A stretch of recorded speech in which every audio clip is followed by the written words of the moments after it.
अब बात करते हैं नासिक के टीसीएस ऑफिस में चल रहे धर्मांतरण रैकेट की, जिसके बारे में पूरे देश में चर्चा हो रही है। आपके घरों में, आपके परिवार में भी ये चर्चा ज़रूर हुई होगी, क्योंकि सभी लोग इससे चिंतित हैं। और देश में पहली बार शायद ऐसी बहस चल रही है कि अभी तक हम जिम में ये सब होते हुए देख रहे थे, लेकिन अब बड़ी कंपनियों के कॉरपोरेट ऑफिसेज में भी ये सब हो रहा है। ये जानकर पूरे देश के लोग बहुत हैरान हैं।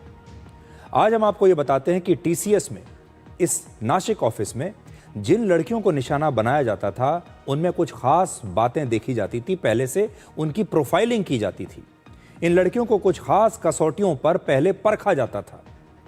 पुलिस ने जो इन्वेस्टिगेशन किया है, उसके मुताबिक ज्यादातर पीड़ित लड़कियों की उम्र 21 से 30 वर्ष के बीच है, और वो ऐसे परिवारों से आती हैं जहां पर पैसे की सख्त जरूरत है।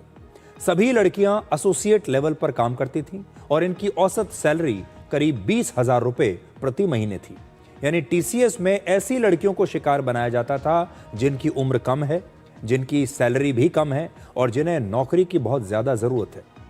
और यही कारण है कि इन्हें डरा धमकाकर चुप कराया जा सकता है, और जो धर्मांतरण कराने पर किसी भी प्रकार का विरोध ना कर सके, ऐसी मजबूर लड़कियों को चुना जाता था। इस तरह से किसी भी लड़की को चुनने से पहले उसकी ये प्रोफाइलिंग की जाती थी। पुलिस का कहना है कि निदा खान जबरदस्ती धर्मांतरण करवाती थी और अब उसे पकड़ने के लिए लगातार पुलिस छापेमारी कर रही है। गिरफ्तारी से बचने के लिए निदा खान ने पहले अदालत में अग्रिम जमानत की अर्जी दी थी, लेकिन उसे अग्रिम जमानत अदालत से नहीं मिली। उसकी एप्लीकेशन रिजेक्ट हो गई। अब बड़ा सवाल यह है कि निदा खान अगर निर्दोष हैं तो वो पुलिस से भाग क्यों रही हैं? अगर उन्हें पूरा यकीन है कि उन्होंने कुछ नहीं किया है, तो वो पुलिस के साथ इन्वेस्टिगेशन में शामिल हो। इस जांच में उन्हें मदद करनी चाहिए, खुद सामने आकर बताना चाहिए। इस मामले में अब तक 8 लोगों को गिरफ्तार किया गया है और कुल 9 एफआईआर दर्ज की गई हैं। एफआईआर के मुताबिक इस मामले में एक और मुख्य आरोपी है, जिसका नाम है दानिश शेख।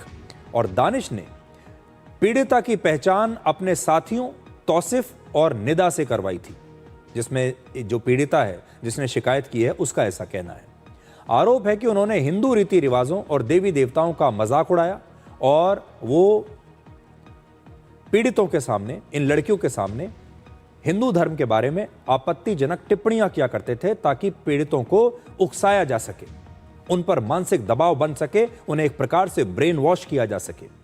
पुलिस की जांच में यह भी पता चला कि टीसीएस के पॉश, आप जानते हैं एक पॉश कमेटी होती है हर ऑफिस में, जिसका मतलब होता है prevention of sexual harassment committee. तो ये पॉश कमेटी हर बड़ी कंपनी में जरूरी होती है, अनिवार्य होती है, लेकिन इसमें भी कमियां थीं।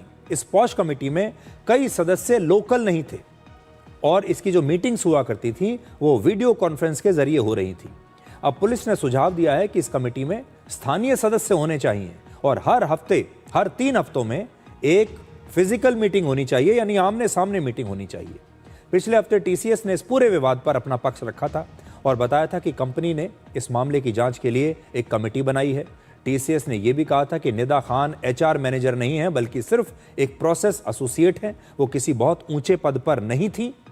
और उन्होंने यह भी कहा था कि इस प्रकार की कोई जो शिकायत है उनकी जांच में अभी तक सामने नहीं आई है, लेकिन पुलिस कुछ और कह रही है।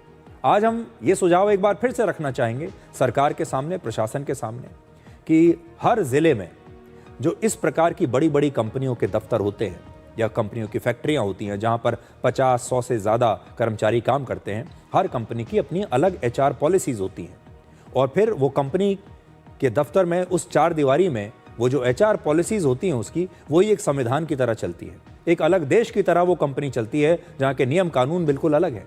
जबकि ये सारे नियम कानून, एचआर पॉलिसीज़ भारत के संविधान और हमारे देश के हर नागरिक के उसके जो राइट्स हैं उसके हिसाब से होने चाहिए। इसलिए राज्य सरकारों को और लोकल प्रशासन को समय समय पर यह जांच करनी चाहिए कि उनके इलाके में जो बड़ी कंपनियां हैं उनकी एचआर पॉलिसीज क्या हैं। कहीं वो अपनी एचआर पॉलिसीज में ऐसी बातें तो नहीं लिख रहे हैं जो कि नाजायज हैं। इस बात की जांच प्रशासन को करते रहना चाहिए।